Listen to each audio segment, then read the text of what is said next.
Hi everyone, great to see you. Well, all of my guests are special, and in today's interview, this one is no exception. I'm going to be chatting with my husband, Ryan Hinkson, food culturalist and brand content creator, who is the mastermind behind the Instagram account EatFamous, which boasts over 275,000 followers and counting. May you find hope, inspiration, and realize that you have true powerhouse capabilities. Hi, Ryan. Hey, how you doing? I'm great, thanks. How are you doing? I'm good. Long time no see. I know. It's been like what, 30 seconds? Probably about that. Maybe 34. Of course, we're always talking about entrepreneurs. And I have actually decided that I want to interview my husband because him of all people could definitely tell you from start to finish what the entrepreneurship world is like. And Ryan is a food culturalist. Thanks very much to your agent for giving you that title. As you mentioned, I run an Instagram account. It's called EatFamous, just over 250,000 followers.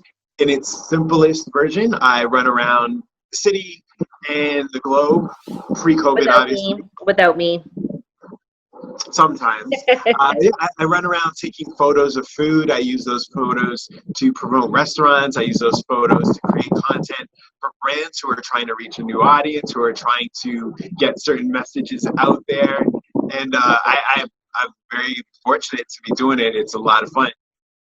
Did you always want to do this? So actually, I can't say that I always wanted to do this because when I started, this actually didn't really exist.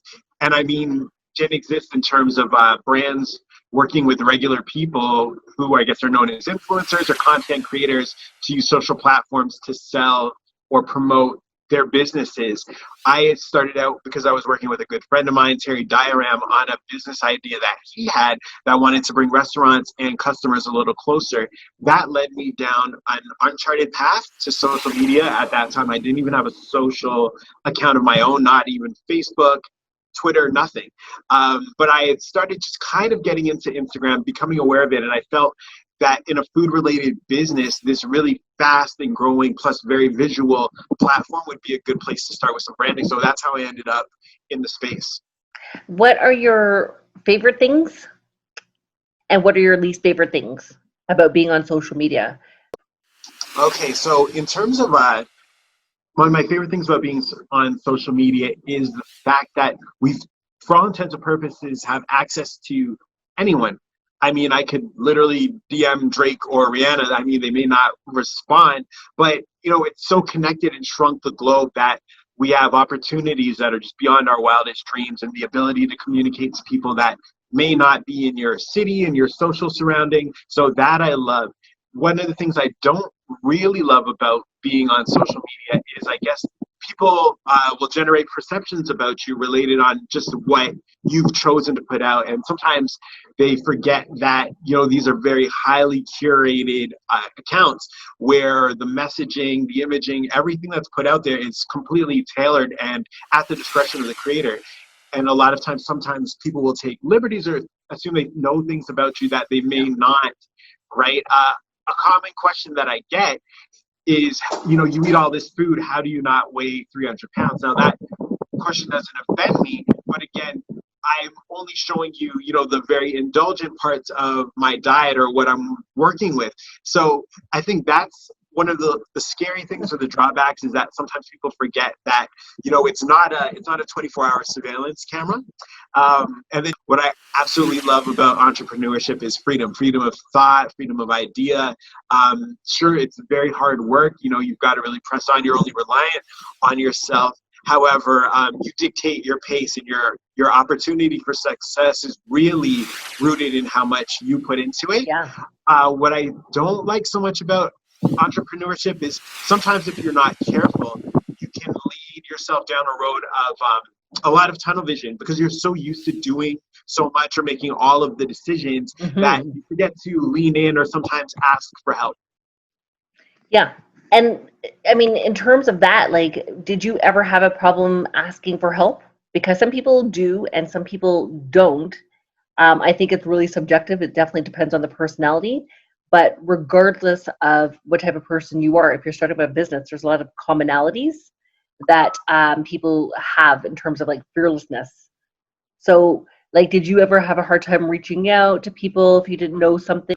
Initially, I was probably not unwilling to ask for help out of like pride or anything like that, but maybe out of a little bit of a fear or a cautiousness because I work in the world of content creation, so photography and video making primarily, and I've never been formally trained in either. I don't use any really expensive or professional type equipment, so I found myself in a world sometimes where I would look to other people who are either professionally trained or have made large investments into great cameras or all types of accessories, and then I felt like, wow, am I having like a bit of an imposter syndrome? Like, what am I doing here? How am I doing so well when I haven't been, I guess, taught to be a pro?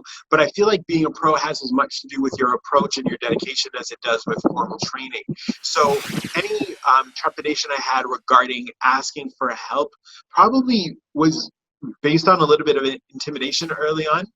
I don't believe that anyone gets to where they are by themselves. Like, there's always somebody that you could look to, like in your past, even in your present, and sometimes your future, and say, that person really inspired me, or really helped me, or really took a vested interest in getting me to where I am. So definitely, like, I think that, like, that's part of entrepreneurship too, is not being afraid to ask for help, right? Oh, Um, for sure. it's true. Like, I think, to me, knowledge is power, and you got to get it from somewhere, and usually from somebody who's already been around the block, if you will. How much did it require, the business, from you, fund wise? So it's an interesting question because I mean, for all intents and purposes, social media and having a presence on social media is free in terms of signing up, being visible, being present, having an account, starting your business, spreading the Yeah, word.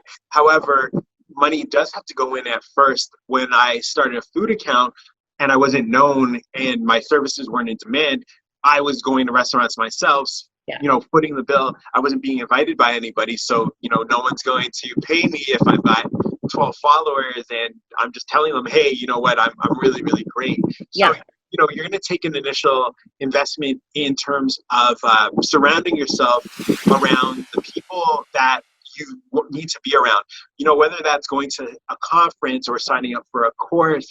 In my case, I mentioned, I shoot primarily off of a phone, and I've upgraded to probably, I guess, the best phone I can get because that's where my comfort lies. But I could be buying cameras or video equipment, or all sorts of periphery things, right? So you never want to be afraid to put an investment into yourself, whether that's monetary, educational, Fearlessness. or even just time and effort. People talk about investment, they do think about just money, but they're not thinking about, oh, well, myself. You know what I mean? Like, they're thinking about one aspect of the business, but really that ties into yourself, Yeah. right? So that's actually really cool. That's really We cool. all, we all know somebody really, really rich who buys the best clothes, but they don't, know how to put them together, or their style is still off, right? I So can name a few people, but I won't. yeah, just wink if you know what I'm talking about. Yeah. Anyway, so yeah, no, I mean, it does go beyond just the money. I mean, you've got to definitely spend it in order to make it. I know that's That's a right. common saying, but I mean, a lot of things that are cliche. Short-term pain for long-term gain. Exactly, That's right. exactly. Right. With regards to people, Yeah. anybody that you've had to turn down as an Yeah, entrepreneur? oh, for sure. Yeah. So, I mean, for anybody familiar with EatFamous, that it's a lot of very indulgent, diet-destroying foods. We're talking burgers with 6, 7 patties and pizza just oozing with I've got to cheese. wait just looking at some of these photos. Right, yeah, like a milkshake with a whole chocolate cake on top. And, I get approached by slimming tea companies or waist trainers or makeup lines, handbags. Yeah, Maybe I should pass them on to you. But I mean, I could always, you can the tell makeup that, part, definitely. right. So those people are, they're definitely just looking at the fact that I have a large following. They're not really trying to see if there's any synergy or if partnering makes sense. I've also turned down um, brands and companies that for all intents and purposes would make sense. There are other restaurants. They're within the realm of what I do, but it No can be hard feelings? Yeah, I mean, it could be for a multitude of reasons. It might be that, I've went to the restaurant, I had the food, maybe it wasn't great, the How do service you wasn't approach great. that? Like, how do you approach It's a little someone though, like think that their product is so fantastic and wonderful and right. fabulous, and you as the consumer really Yeah, are saying actually no. Like, how yeah. do you approach customers? I have my agent just say, "I'm sorry, Mr. Hingson's going to pass." But no, I think it's a very Everybody difficult get an thing. agent. Yeah, and especially myself, like I have a very gentle personality. I don't like waves or fights or arguments, contention. But I mean, you want to have an open and honest conversation Yeah. because it's Yeah. not about tearing somebody down or making them feel bad or even cutting off the relationship. Just because a deal doesn't happen right away doesn't mean that it can't happen down the road. If you give constructive feedback, some honest, heartfelt feelings, maybe they can go back and in turn fix things. And then you never know. The relationship could Yeah. actually bloom and blossom and work a little bit down the road. I mean, it's very difficult, telling somebody that something that they've put so much energy and work into and their name on top of, yeah, isn't great or it's not for you. But a lot of times, I think honesty in business is it's difficult at times, but I think it proves to be beneficial most of the times down the road, or all the time, I would hope. So I'm going to reverse it. How do you handle rejection? Do you get rejected? And how Oh, do of you handle it? course. I mean, of course. I Because I chased you think for it years. stings. I think that's what hampers like a lot of entrepreneurs or people from wanting to start their own businesses is Yeah. that fear of rejection. Oh, of course, of course. Yeah. And I mean, it comes in many forms. Sometimes it's not even when you're approaching somebody for a deal or you want to work with them or you even just want to maybe come in to shoot and they, don't answer or they turn you down. Sometimes I live in a very competitive space where, there's thousands of people who do exactly what I do. Yeah. So, I mean, and it comes in many forms. There's times where, you reach out to somebody with a business idea or a proposition and you don't hear back. Also, being in social media, you have like this window into the world of your peers and your competitors. And there's times I see people who I've worked with who do what I do, and they're doing campaigns for companies that I've expressed do interest in doing campaigns Yeah. for, or there might be an event with So what's your 15 years. mindset then? Like, what's your mindset like when somebody says, "Oh, they either tell you no, we're not interested," or you see somebody else who got the business that you were going after. Like, Yeah, what do you think? And like, is it the same? Is it the same thought pattern all the way through, or have you learned to change your attitude my and be more positive about yeah, my thought process was like, "You'll be sorry." it? Where's my voodoo dolls? No, I mean, early on, it was definitely a tough pill to swallow, especially when you've achieved a certain level of success and you almost, assume that you should be able to get the partnerships you want, or you should be invited to every event or to, participate on a certain program or promotion. But I'm a really big believer in timing.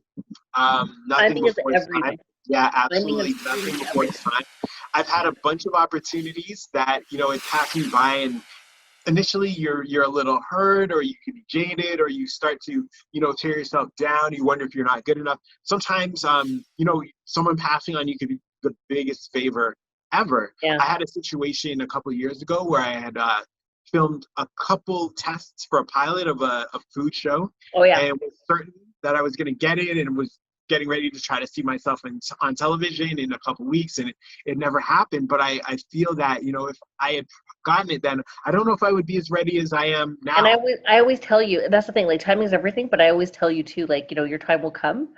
And, anybody that's watching this has probably heard that a million and one times too.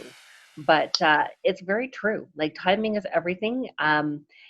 Anytime you feel like you're in a situation where it's, just not great, at the end of the day, you have to say, you know what, this too shall pass.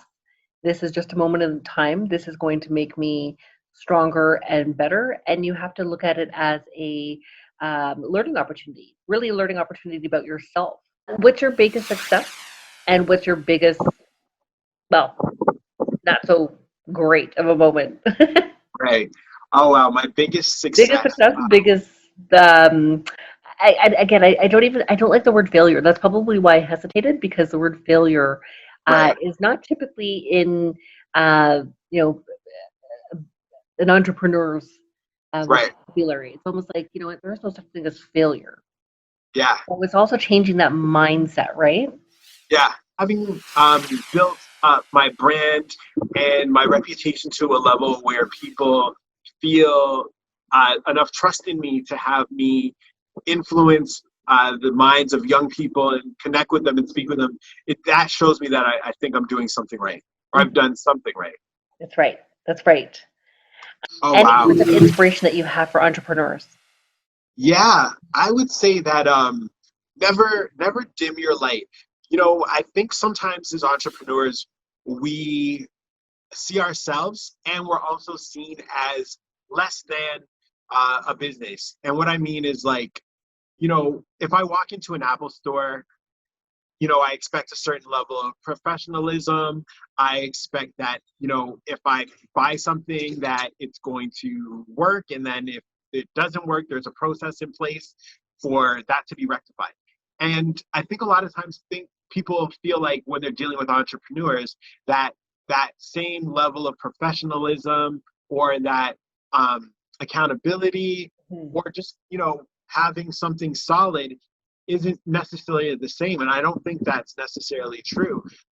I try to function just as I would if I was in a building with 50 employees and, 6 floors, right? I don't say because I work for myself or I'm, working from home or Yeah. using phone to create my images that it's any less valuable. And there's been times where I've been presented with opportunities that I felt like, oh, wow, like, should I be here? Like, I'm just this guy or running around taking pictures. But a lot of times, if you've been invited to something, if you've been asked to work on something, if somebody is expressing that they trust what you're doing, then believe them. You're there for a reason. You've done the work. You've obviously proven to somebody that you're worthy, that you're skilled. Are you where you want to be? Am I where I want to be? That's a great question because I mean, I'm extremely happy, very proud, further than I thought I would be. But as you grow, there's just that thirst for more. Sometimes maybe we need to learn how to turn it down a little bit or shut it off. But with accomplishment and fun, especially when it's your passion and you're having a good time, and most Passion. of the time work doesn't feel like work.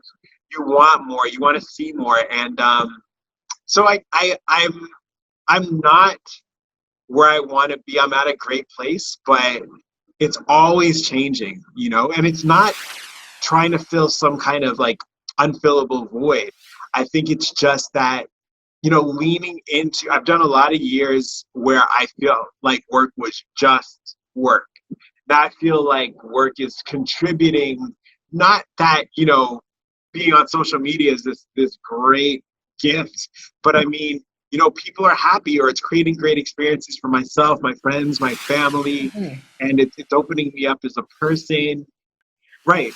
So speaking of work, Yeah, because there's going to be a few people who might already know your background.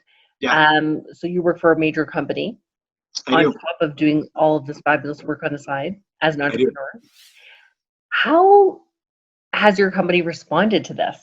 Because they have a So, star in their office. right. So how have they responded? Like, have they been supportive? Has there been any kind of issues?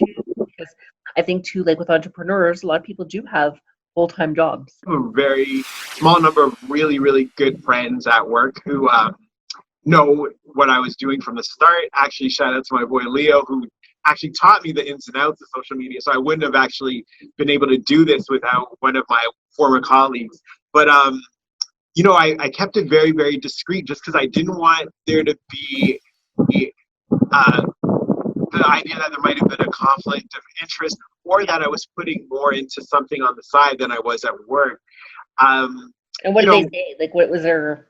well, the funny thing is how it got, I guess, discovered how the cat got out of the bag was one morning I had done breakfast television and I just taken the day off. I Great used way the to stay vacation day. undercover. And I didn't call in sick. I was like, but I used the vacation day and I went down in the morning to do breakfast television. And then the next day I opened up the computer and emails from people that don't even work like in my building, but that know me throughout the company were, starting to pour in a little bit. And then my boss calls me into her office, and I'm thinking, oh man, like, what's she gonna say? But she loved it. She was like joking, asking for an autograph and stuff like that. Like it was so it was fun. They've been great. They've been supportive. And now it's funny because people will message me on social and be like, oh, you know what, I followed you and I didn't know that we actually worked together.